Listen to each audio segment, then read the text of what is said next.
Welcome to Coffee Tech and Opportunity, your go-to live stream for seasoned professionals gaining insights to navigate the evolving tech landscape. Join us as we brew up strategies for career growth, hiring, and technological innovation in today's dynamic market.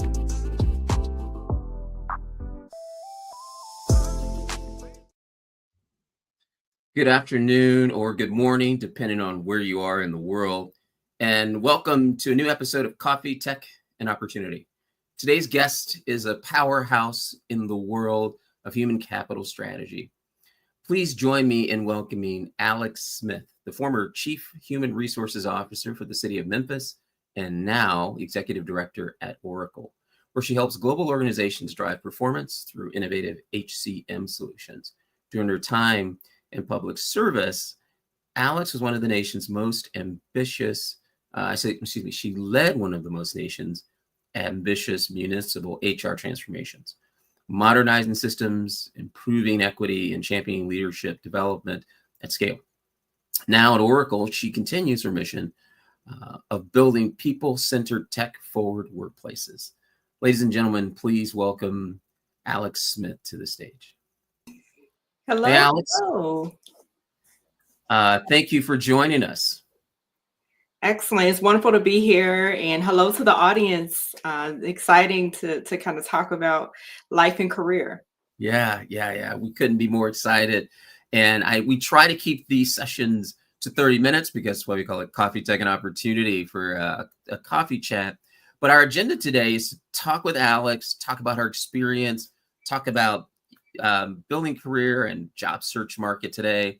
Additionally, we're going to make some time out during our discussion to get live questions from the audience so that you can talk directly to Alex.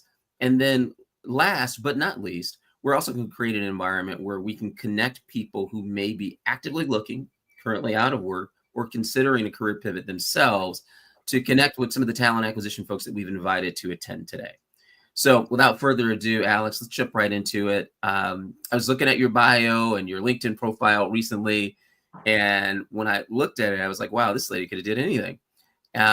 You graduated with an undergraduate degree in economics from Duke, exceptional school. And why did you choose HR for a profession? Great question. So first of all, my story and I think many others who have become successful in life is one of pivots and being able to take whatever life brings you and make it the best that you can. And so back in the early 2000s, I won't say my age, but in the early 2000s, I had dreams of being a stockbroker. I studied economics because my plan was to be on Wall Street.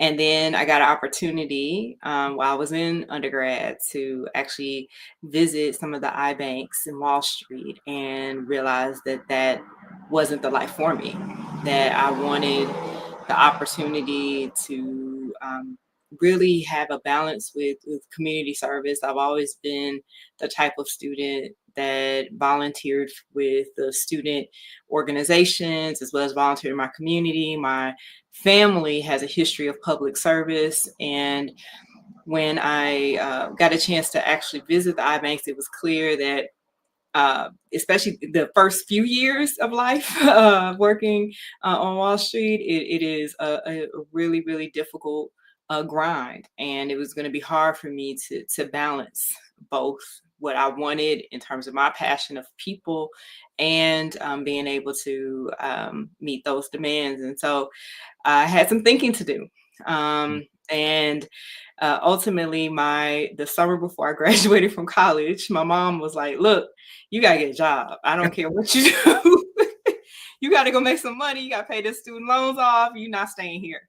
And so I did what I always do, which is I first go to my passion, which is around people. And so that summer I worked as a director of a small nonprofit, and the nonprofit was focused around helping people in the community find jobs and can make partnerships with local universities to have college students staff up the nonprofit to help provide support and just doing even basic searches online to help people find resources.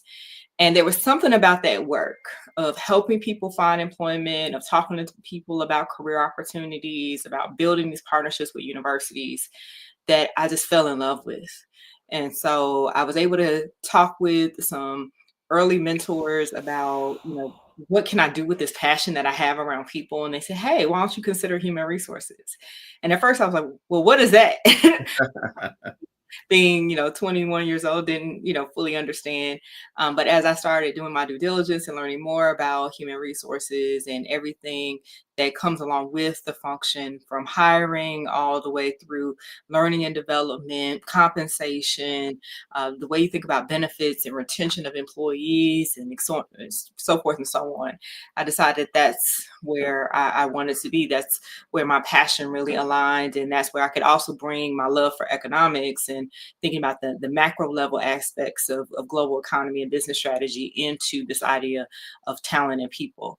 And so I went into grad school at the University of Minnesota, got my master's in HR, and the rest has been history in terms of being able to grow my career. So Awesome. It's funny. Your mom is a lot like me. So I have an off-ramp program for my youngest, who is in college right now. So she clearly understands you can't stay here. So I love the thinking of your mom. So I get it. And it worked. So yeah.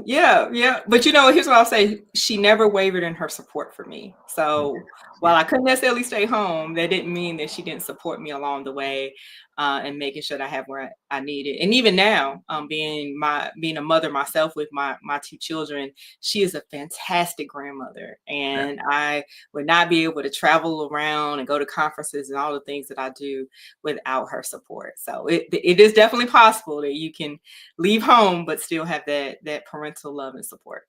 Awesome. I love it. I think the lesson there is driving individual independence and responsibility more than you've got to get out of my house. So Yes, absolutely. yeah. Well, it's interesting. In the world of HR, I have a lot of friends who are HR pros at various levels in recruiting, staffing, CHROs, chief people officers. And the world of HR has kind of been pushed a bit over the last maybe 2 years, 2.5 years.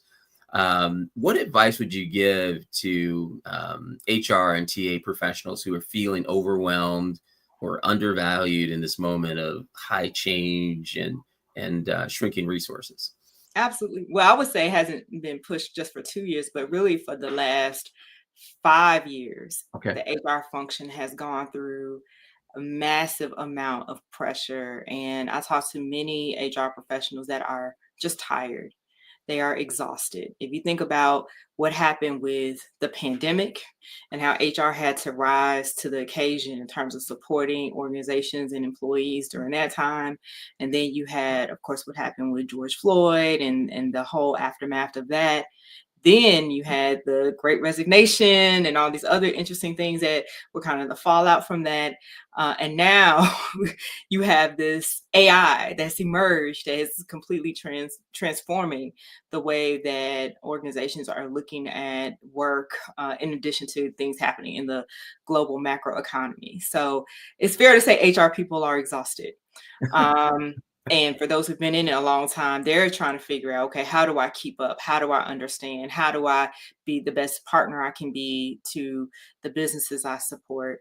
For those who are early entrants, though, that you're trying to get your footing into HR, I think this is an exciting time. So one is you have got to learn about AI. If there's not one message that you hear from me today, it's AI is here. It is not going anywhere. We are in the middle of the AI revolution, and it is time for us to learn and participate in it. HR can no longer sit at the sidelines at all. We need to be at the forefront. And why do we need to be at the forefront? Well, no different than the pandemic, our organizations are going to go through or are going through a lot of change. And HR has always been the chief change officer for an organization. And so in order for you to help your organizations and your clients go through that change, you have to understand what's ahead of them and get familiar with what's happening with the technology and what the implications can be for your industry. So for anybody that's looking to go into HR, this is a time for you to learn about AI, what it can mean, what are the implications. One, how it can make you more efficient personally, so everything from helping you with, drafting emails, summarizing documents. There's a number of different tools out there. And there are, of course, a number of different learning platforms we can get information. But then the second component is, okay, what innovation or creativity can you come up with this idea around AI? And how can you bring it together to help simplify workflows and make things better for your organization? So that's what I would tell anyone, that's what they need to be focused on. The second thing, from my perspective, and once again, this is just Alexandria's perspective, the one thing that AI cannot deal with is what I would call messiness. So yes, it can automate things. Yes, it can streamline things. Yes, it can be a great tool and assistant to help you. But what it can do is squash a fight between two employees because they are angry about who got in line first or who got promoted first. AI can't do that. And so getting more adept to how do you not only resolve conflicts, but how you deal with customer relations, human interpersonal relationships. That's where the value is going to be moving forward, in my opinion.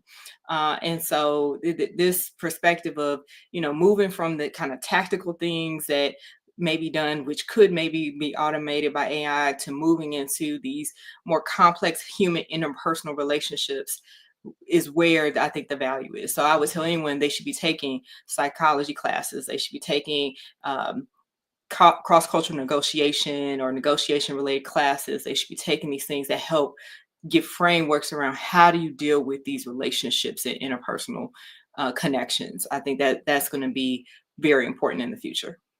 That's good stuff. That's good stuff. I want to pivot a little bit and talk about career pivots. In the earlier part of our conversation, we talked a bit about kind of the origin story of Alex Smith and in her corporate life, but I want to talk about kind of most recent. So you are in a role where most of your career looked different. And so for people thinking about their own career pivots, especially mid-career and senior level professionals, and career pivot based on what you were saying before, in a world of AI is going to be necessary. So it doesn't mean that you turn your career upside down, but it definitely means that there will be new skills and a new workplace that we'll all be playing in. Talk about, what were some of the key mind shifts that help you move forward with confidence? But before you do that, because it's a two-part question, so I asked the last part first and then the first part last, is what are you doing today? What's your current job? How different is it from your previous job? And not unlike my first question, how did you end up here?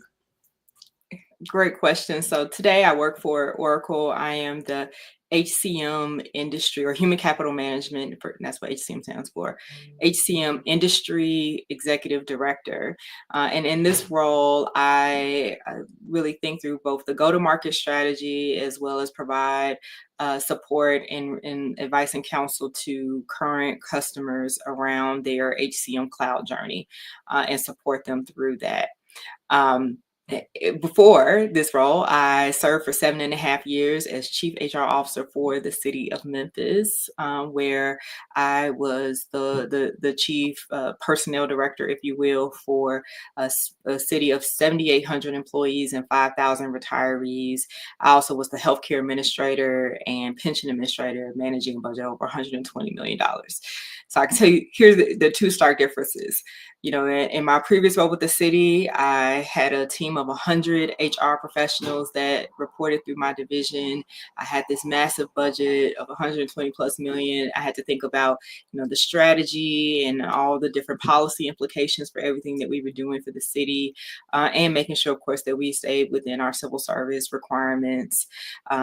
and having this kind of both strategic leadership role and day-to-day management role as a part of that. Now I'm an individual contributor, and I'm an advisor, if you will, to those on the sales team, as well as other customers and clients around the country.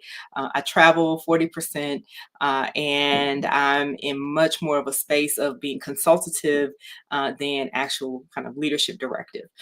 So two very different roles. And how did I end up here? Back in my early career days, I had spent, of course, time being an HR business partner, as you would normally go through after you finish your master's in HR. But then I left HR for 2 years, and I was a part of the customer partner experience team when I was at Microsoft. And it gave me this interesting perspective about the customer journey and sales and marketing, and thinking about product management and other pieces. And so I did that for 2 years, and then went back into HR. And there was a part of me that always said, hey, one day I like to try it again. I like to do this again to see if I get better at it, because I struggled, honestly, in my first go round. It was almost like learning a foreign language. And so when it came time for my public service to end, I kept thinking about, okay, what would it mean for me to do something different? I've now, kind of ascended the highest point in HR, which is what I always wanted to do. That was my career goal. And now I had this interesting point where I could say, well, I could keep going and keep doing different types of HR in different places, or I could stretch myself and try something different and actually try sales and marketing again. And so I decided to take the leap. And 2 years ago, made the journey to go back into more of a sales marketing role, and to really stretch myself to go deeper around understanding the human capital management product, and what does it mean to think about, go to market strategies, and, how do you think about sales, pipeline, and all these other components that in HR you don't necessarily think about. So it's been a journey. The key component or advice I would give to anybody that's thinking through making a pivot is the importance of humility and grace. And as you're making that change, it's okay for you to, get new mentors, and to, be willing to pick up new books, and just come at it with this understanding that you don't know what you don't know, but you're seeking to learn, and you're seeking to grow, and you're seeking to see how you can bring value and contribution to that new role and that new industry. But it's going to take time. You're not going to be able to just completely absorb it overnight and it just go.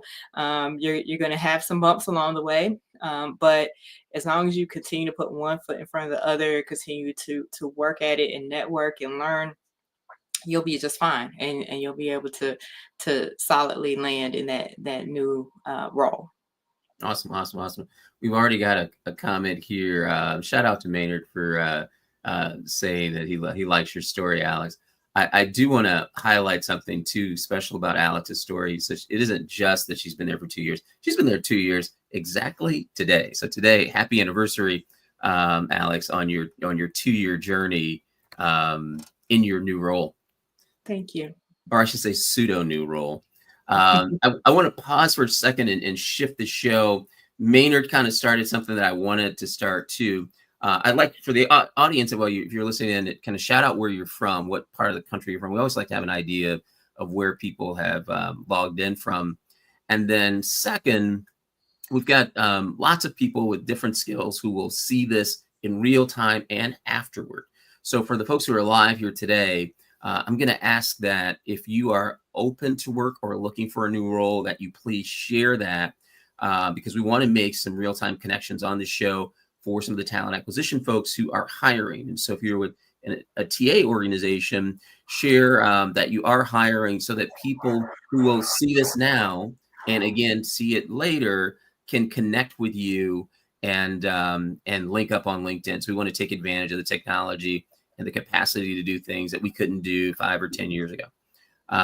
So I want to continue our show. As a girl dad, I often worry about the world of work for my daughters. Alex and I have talked about this a little bit in some of our earlier conversations. And Alex, I'd like to ask you, how is, and this is a big question. So how's life for women executives today? It's kind of, as normal, I have a multi-part question. Is it better or worse? And if so, how? And then kind of the last part of this triple decker question is, what issues or problems need the most work most immediately to accelerate outcomes for women professionals, women executives?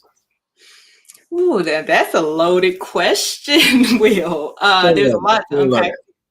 So, so I am blessed and fortunate to still have my grandmother alive. My grandmother is 84 years old. She just celebrated her birthday a couple weeks ago. Awesome. And when I talk with her about what it was like to work in the 60s and the 70s as a Black woman versus what is it like now, there's some things that are similar and there's some things that are different.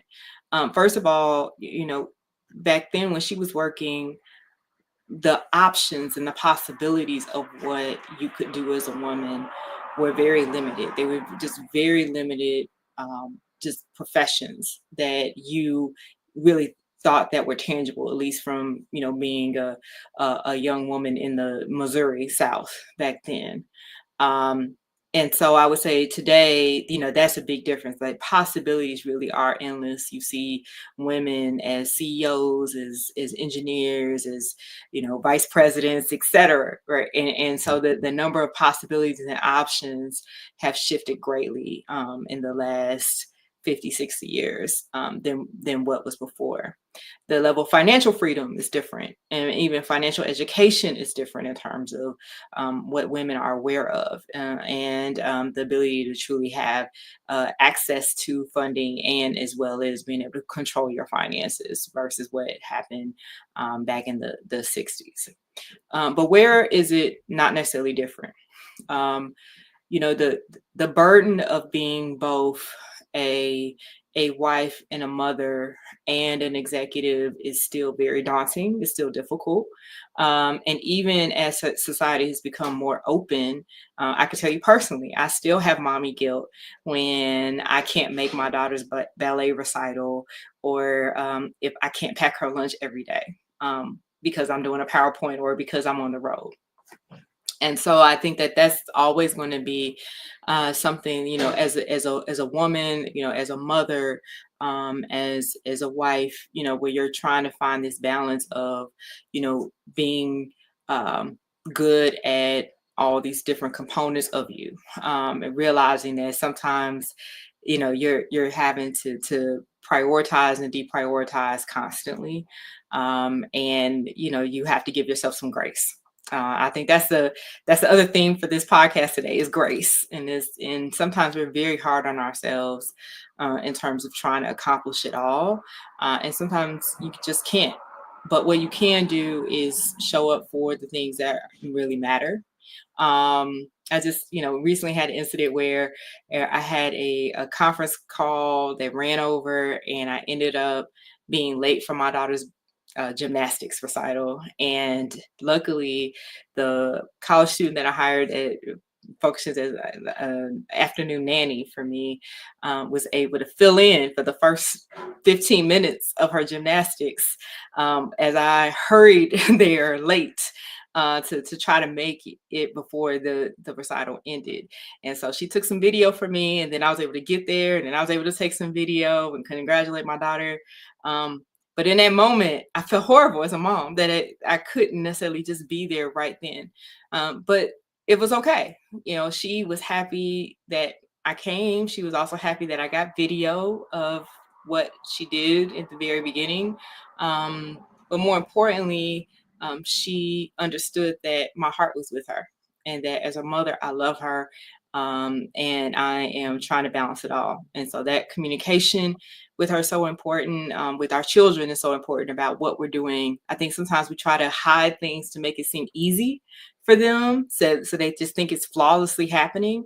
I've learned over the years as my children mature that it's good for me to let them see the cracks, for them to see, where mommy's struggling. Mommy has a budget, mommy has time, that she's trying to figure out and budget, and just be more honest and transparent about that. So I hope I answered your question, but No, no, no. That's great. yeah. That's great.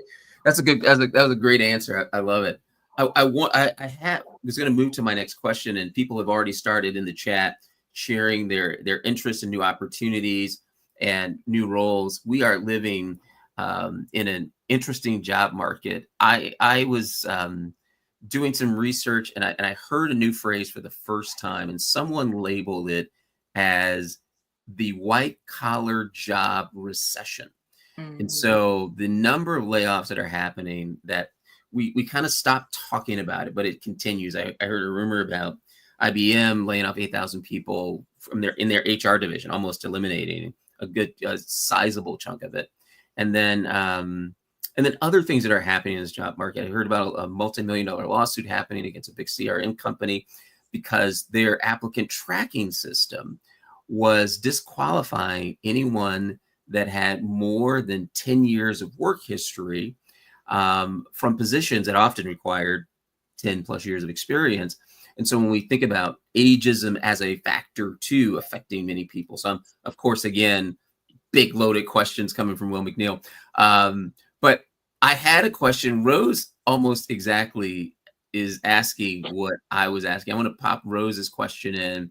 Rose says, I've had more than 15 years of talent management experience. Due to the current market, I was laid off 2 times and decided to run my own executive search firm. So far, it's been a challenge in this market, and it's also been very humbling. Due to that, I meet with many job seekers and clients and employees who are reaching out to her for help. What's the best advice to all of us who are trying to keep a positive attitude and continue to help others? Great question.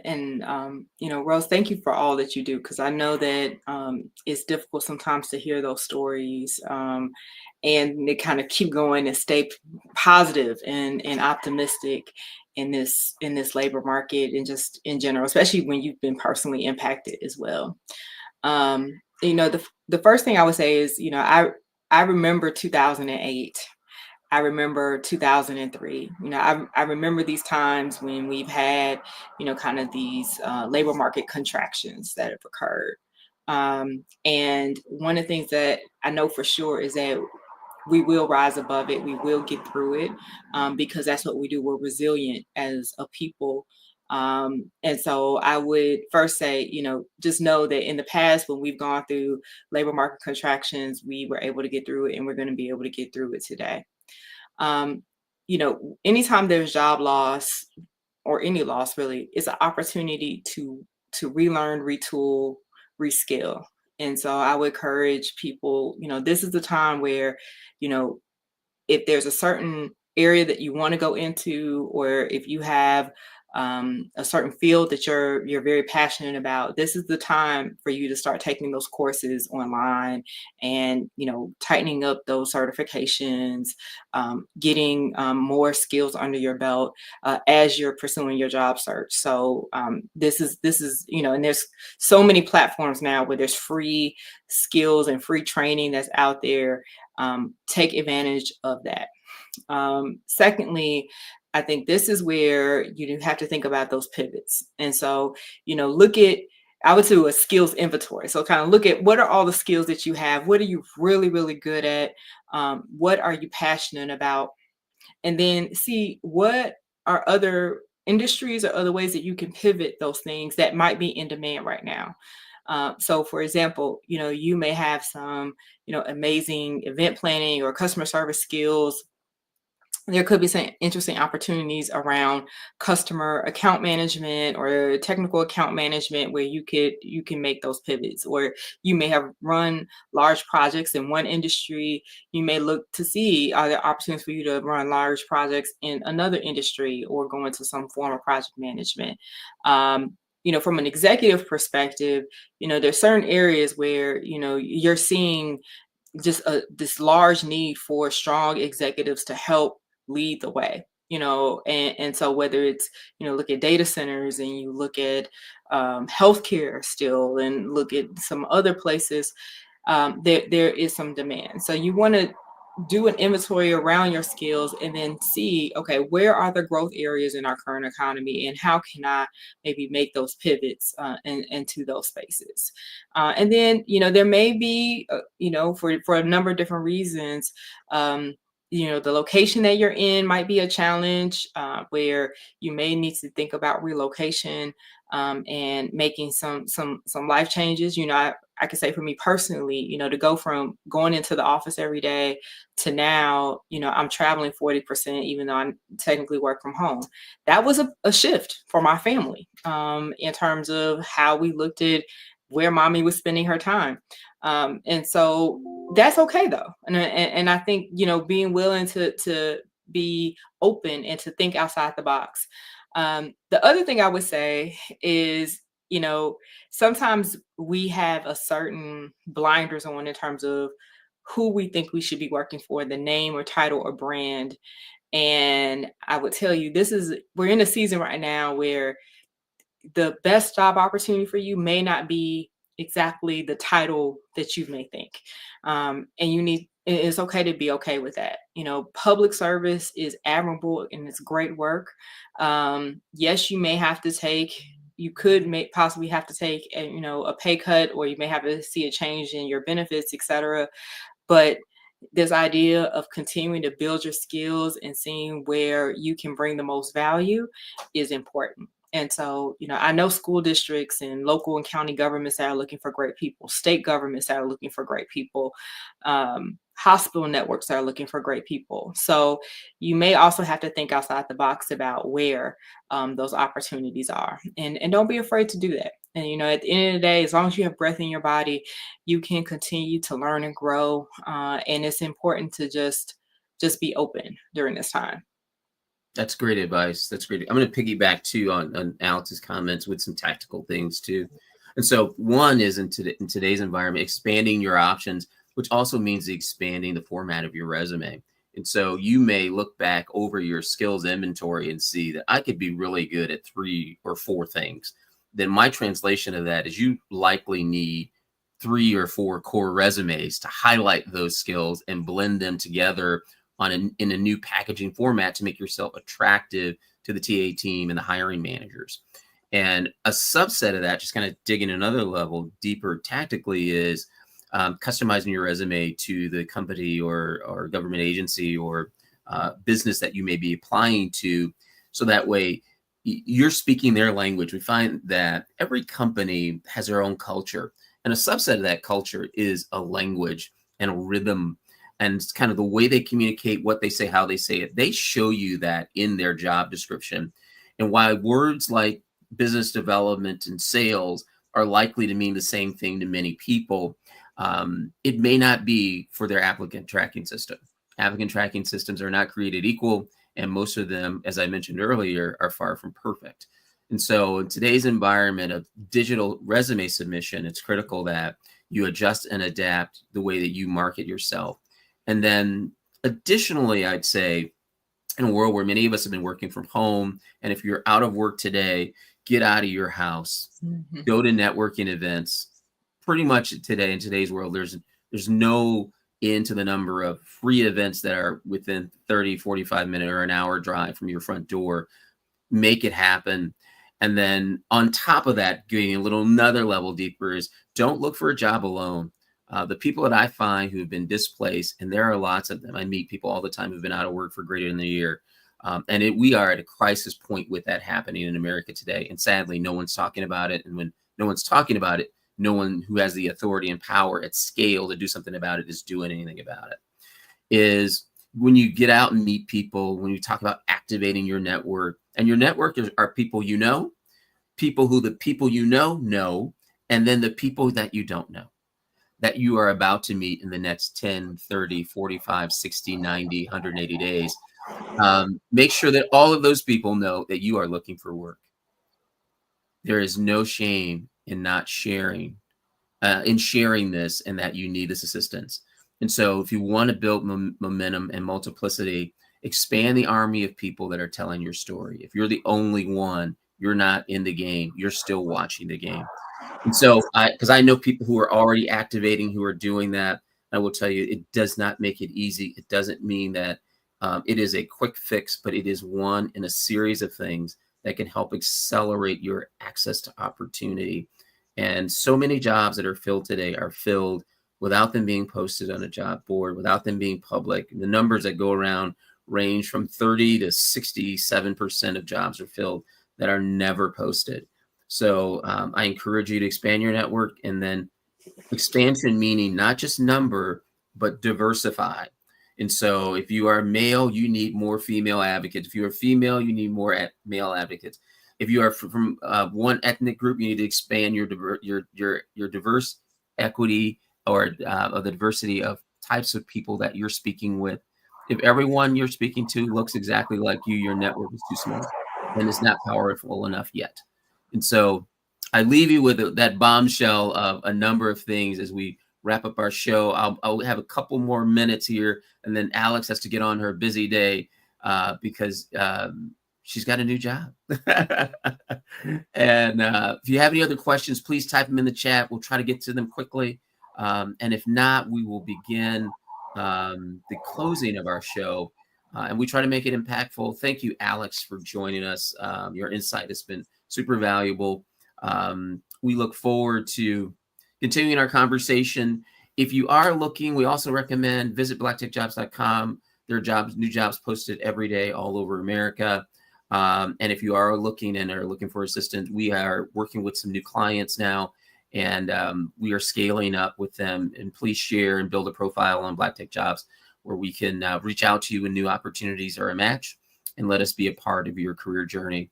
And thanks to everyone who watched and the folks who will watch on the replay for being a part of the Black Tech Jobs community and the work that we do with connecting talent to opportunity. Alex, I'm going to take you off, and I'm going to say a few closing remarks, and then I'll meet you in the green room here. And all of you who are looking and all of you who are leading, thank you for your support. And sometimes before you can get help, you have to give a little bit. And so even though you may be in the middle of the fire, I find often when you invest in other people, that somehow, some way that circles back to you. So with that, I'll say goodbye and turn you back over to the rest of your day, and wish you all the best in building an amazing career.